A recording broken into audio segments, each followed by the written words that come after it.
So I have two kids, Oliver and Mara, and the local pool opened up, and so we found an instructor and signed them up for swim classes.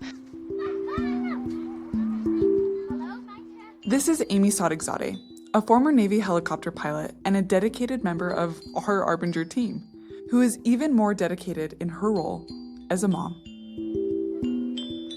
Oliver is 9, and Oliver's always been a guy who's never really wanted to swim on his back. He has tubes in his ears, so he complains that the water gets in his ears and he gets frustrated. And so we met up with this instructor at the park, and Oliver and Mara are on the playground, and I'm talking to her.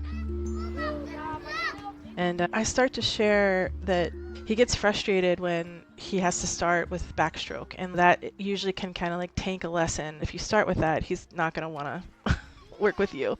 And as I'm saying this, he's standing across from me on this jungle gym and like gives me this look like, what the heck are you talking about? He's like, I'm fine on my back and my ears don't bother me, and maybe 9-year-olds are like more comfortable being sassy with their parents, or maybe it's just mine. And he wasn't like upset about it. He was just like, what are you talking about? Like, that's not me. And I remembered the episode that morning about just honoring our kids' agency and letting them grow into that agency. He's not an adult, he still needs me in certain ways, but what I'm starting to see is that there are other ways where he manages himself and he knows what his strengths and weaknesses are. And in speaking for him, like, I don't help him grow into that. And I just hadn't been thinking like that up until this moment. And I've been just speaking for him. And I thought, oh man, I'm not recognizing, one, his growth, like that he's able to evolve beyond the things he used to struggle with. And then two, I'm not recognizing his own voice in this and how he can articulate his strengths and weaknesses. And it was a cool moment because I saw something that I wouldn't have seen had I not listened to the podcast that morning, if it had not been on my mind. We have loved hearing these stories of people like Amy who are seeing and doing things differently as a result of what they've heard on the show. In episode 5, Jeanette talks about how she's trying to help her coworkers and her direct reports grow and how she's struggling with that.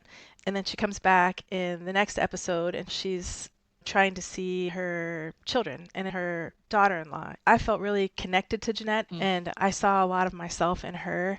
But the part of that story that really stuck with me was this idea of seeing agency in our own children. What have you heard on the show that has stuck with you? Today, as we wrap up our first season, we're sharing some of the incredible stories that you, our amazing community of listeners, have shared with us about what you've learned and the experiences you've had applying what has been shared this season. We'll also hear from one of the people who was coached and what happened when he decided to reveal that he was the one being coached with the people closest to him.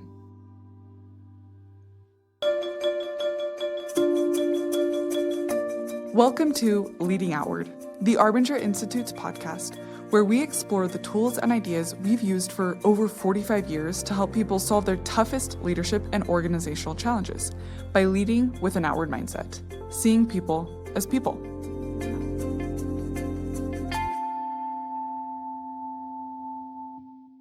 There was a lot of fear, like, hey, what if my coworkers look at this? What if my peers? What if my friends? And, I'm trying to put on this Superman cape, and then they see this guy that's, hey, he struggles as well. Remember Jeremy from episode 2? The guy who 4 years into his new role decided not to wait to really connect with the people he was trying to lead. Well, the story of what happened after we released that episode is just as fascinating as what Jeremy discovered in that episode. Jeremy, having your coaching experience recorded for the world to hear on this show is so incredibly brave. And for obvious reasons, we work hard to keep the people coached on the show completely anonymous. We don't share your last name or your location or what organization you work for. But then you did. You went onto LinkedIn and you outed yourself. Tell us why. That is a great question. when it came out, it brought a lot of thoughts into my mind. Do I share it? Do I not? But then I thought, I listen to a lot of podcasts myself, and I get things from listening to people's trials. But there was a lot of fear, like, hey, what if my coworkers see this guy he struggles as well? But then I thought, well, if the leader's struggling, maybe we're all struggling, and it's okay, and we can get better as a team. And so I thought, let me share this with my network. And if it just can help one person, that's a win in my mind. What's the worst that's going to happen? Talk about that, Jeremy, because from an outsider reading the comments on this post and the reposts and the people who are just genuinely so grateful to know something that you're navigating, something that's been difficult for you, almost gave them permission and space to also just be a human and be navigating life. I was amazed. There was a lot of responses online, but I think it was the texts and the phone calls that I got from friends and peers of mine that read my post and listened to the podcast. That's the ones that really astonished me. I got a text from a friend of mine that I served in the military with, and I look up to him. He's just a great leader, and hey, that's the guy I aspire to be. And he sends a note. He's like, hey, thank you. I've been there myself, and it's refreshing to hear that. And then a voicemail from a friend of mine. He just reached out and he said, thank you. I needed to hear this today. I just wanted to let you know that your vulnerability and what you are thinking, and I feel the exact same thing. So just thank you for sharing that. And those kind of blew my mind, quite honestly. And those are the ones that I was afraid of. What are they going to think? I guess I'm curious why you thought that the response would be different, and what are your thoughts as to why that landed and resonated with people? My fears were that they would see me not as a leader. Like they would see me less than. That was my biggest fear. And I guess it's human nature because it is scary. If we're in a room filled with peers or we're trying to uphold a persona and then we're telling people that, hey, I don't have it all figured out. For me, that's scary. I think as leaders, we don't want to show vulnerability. It's like a blood in the water with sharks. Hey, if I show that I'm vulnerable, they're all going to attack. And it didn't happen. Totally. No, it didn't. Instead, they're like, rally around. I'm struck with like the phrase that you were afraid they weren't going to see you as a leader. But then the response was, this is actually what being a leader is. And maybe it's as hard as it is being a leader because we don't talk about the things and we don't share the things. And so then it's harder to make progress as a leader on the things that are really messy and tricky and challenging because we're not talking about it. Like, it's already hard enough as it is, but I wonder if we make it harder for ourselves. 100%. 100%. Like, for me to make the connection that the problem isn't everybody else, the problem is me. I'm the one that's not being curious and learning and growing. That's not a conversation I would naturally have with peers and friends. No. It just doesn't happen. And it should. Yeah, Jeremy, the conversations that we need to be having are being had just with the wrong people. It's like we're talking about it with our our friends and our family, and more from like a venting or ranting perspective of like, this is really frustrating. This is really a challenge. Those conversations, we know how to have them because we are having them, but then we're not having them with the right people. And so it isn't natural to have those hard conversations with the people that are part of the dynamic that we're in. But that's where we need to be having them. Yes, it does no good to vent to my wife or a friend that has no context about what I'm venting about. Right. I may feel good for a minute because I'm getting it off my chest, but it's not solving any problems or making the work environment or the personal relationship any better. Those conversations have to be had with that person to really affect change.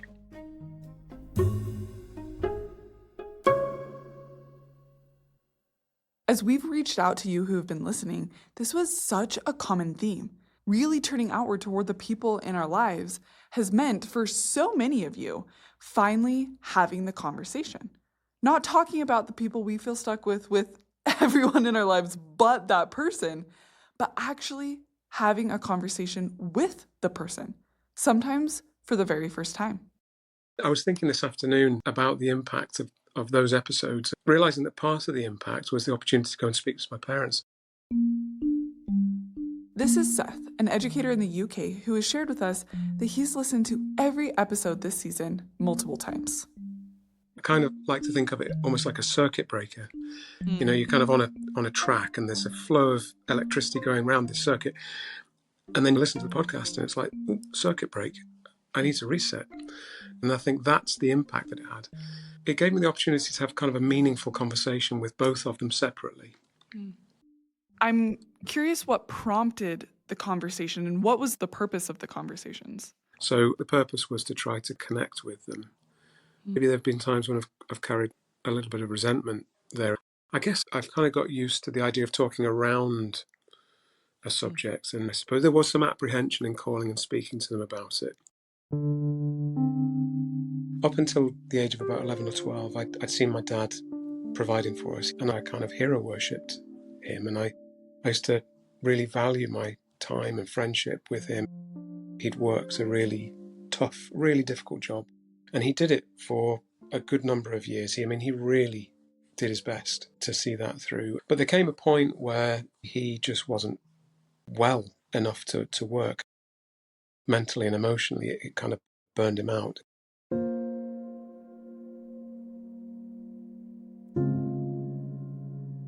There was such acute stress for him that it derailed him.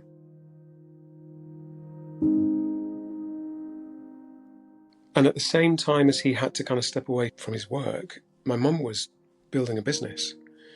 She worked so hard to build this business. I'd wake up in the early hours of the morning. I guess it must have been 3, 4 o'clock in the morning. I could hear the sewing machine to make materials that she would then kind of turn into a product and sell. She worked so hard to provide for us. And then as the years went by, the business continued to kind of grow. And my dad just never really went back to being the main breadwinner. He never went back to providing. It wasn't that he wasn't doing anything for people, but he wasn't carrying that role or burden, that responsibility. Watching that kind of play out, watching the stress that came into my mum's life and the pressure that all of those things kind of put on us as a family. I'm one of 8, quite a lot of kids. I'm the eldest. But when I could see how hard it was for them, particularly for my mum, I think I must have made a commitment just in my core. I never want my wife to be in that position where she will have to be carrying that level of pressure. I don't want to let her down. I want to be able to provide for my kids. And I know that could so easily kind of turn into, well, I guess sometimes it does turn into the image that I'm trying to kind of protect. Listening to Jeanette and her talking about her role, her husband, and seeing this play out in the lives of her son and daughter-in-law, I was just like, oh gosh, that sounds kind of familiar. In the 2 episodes Seth is referring to, Jeanette works with Mitch, her Arbinger coach, and discovers that the image of this ideal family she and her husband were trying to protect and project was getting in the way of having healthy and meaningful relationships with the people in their family. What did you say to your dad when you called? So I explained to him that I'd been listening to a podcast, Arbinger's podcast, and the effect that it had had on me, and there was an opportunity to kind of talk about that with you. I just wanted him to know that the reason it had affected me and the reason I'd be talking about it was that it was linked to the experience I had as a child and how that kind of plays out for me as a father or as a provider. I'm curious if this was the first time that a conversation about this specific dynamic has taken place between you and each of your parents. It's something that we've been aware of, we've been kind of conscious of. It did have a big impact on the way that we grew up. Watching that dynamic play out, and the challenges that that brought, I suppose there's that conflicted kind of feeling around not wanting to reinforce something that was a difficult kind of time. And yet, it is really significant in the way in which life plays out for me. But I think listening to episodes really invited me to sit with that. Mitch asked Jeanette something like, what do you think life's like for them? Referring to that strained relationship. What do you think that's like for them? I just thought, this is an opportunity to just ask them how it was for them. I'm curious what you learned about them in these conversations. Yeah, I came to better understand how much more at peace my dad is. He's been able to make peace with the meaning of those things and not feel the need to kind of prove anything as a consequence. So, I'm really glad for him. I'm happy for him that he's able to feel comfortable in his skin, and just happy with who he is. And, in a weird sort of way, I think there was almost an element of discomfort on my part when I realised that, because that just kind of reinforces that my story about those things is on me.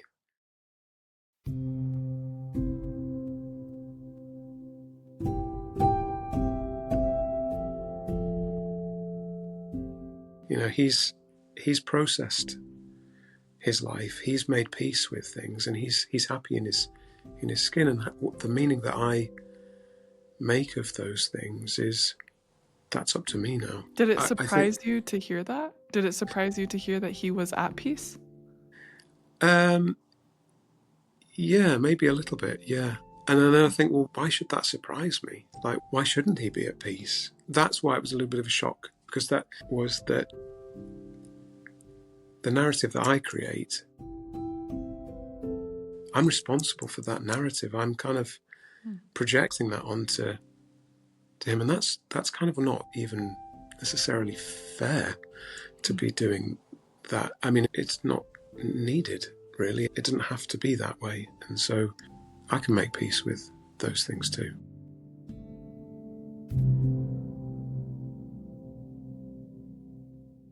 You share this idea that this gave me the ability to address something that is hard, but that doesn't have to be hard. Why is that? And how is it that they cannot be hard when they felt so hard in the past?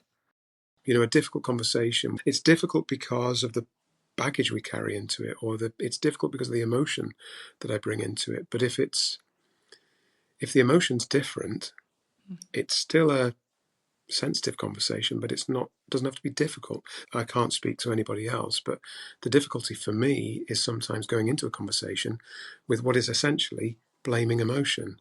So it's very difficult to navigate difficult conversation when fundamentally, if I'm really honest, underneath it, there's an undercurrent of blame there somehow. And that makes a difficult conversation infinitely more difficult. The absence of blame makes that conversation and that connection much more meaningful, much more human, much more strengthening and empowering and validating.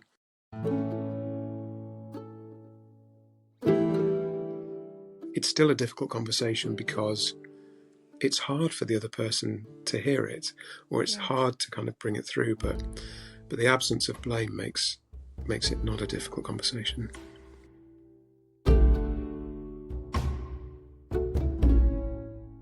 The same thing is true for my children. Where I'm self-absorbed about projecting a particular image or worried that they don't think of me in a particular way, I can't have meaningful conversations because I'm too caught up in my own image to be able to have that meaningful conversation. But when that's not there, there's possibility in that. It's like there's a space between people that's either filled with kind of self-focused kind of justification, essentially, when that's gone, all sorts of things are possible. And in that space, there's a real creative space. The irony is that in worrying so much about being something or trying to prove something, it's just self-defeating in the end. And that opportunity to kind of reflect and see it and sit with it and own it is kind of the way out from it. And it's really difficult sometimes to explain that without that sounding like, how's that possible? But it's like a paradox that ownership of those difficult emotions is sort of the antidote. I think when there's that kind of real honesty about our impact on people, there's an authenticity that comes out that can be really healing. It's right there. It's right there. That space is right there.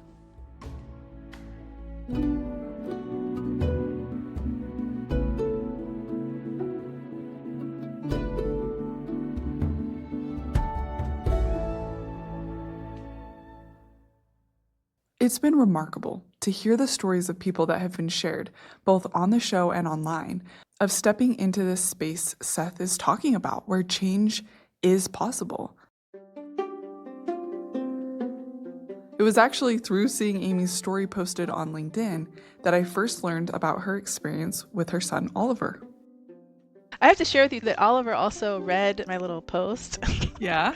I thought he was going to be like kind of mad at me because he doesn't like me to share, stories about him with anybody without his permission. And we've had a couple conversations about that, but I was like, I'd like you to read this. And he loved it. Like, he read it, he loved it, he was laughing. He was like, see, you think you know everything about me, Mom. And I was like, you're right, I don't. You're growing, you're changing, you're developing your own decision making, and you can advocate for yourself. That's so beautiful. I'm imagining this interaction and just him feeling so proud of standing up for himself to both you and this instructor, and then having that be received by you, right? To have written a post about this that he's reading, he's like, yeah, I did do that, Yes, like that's exactly what it was like.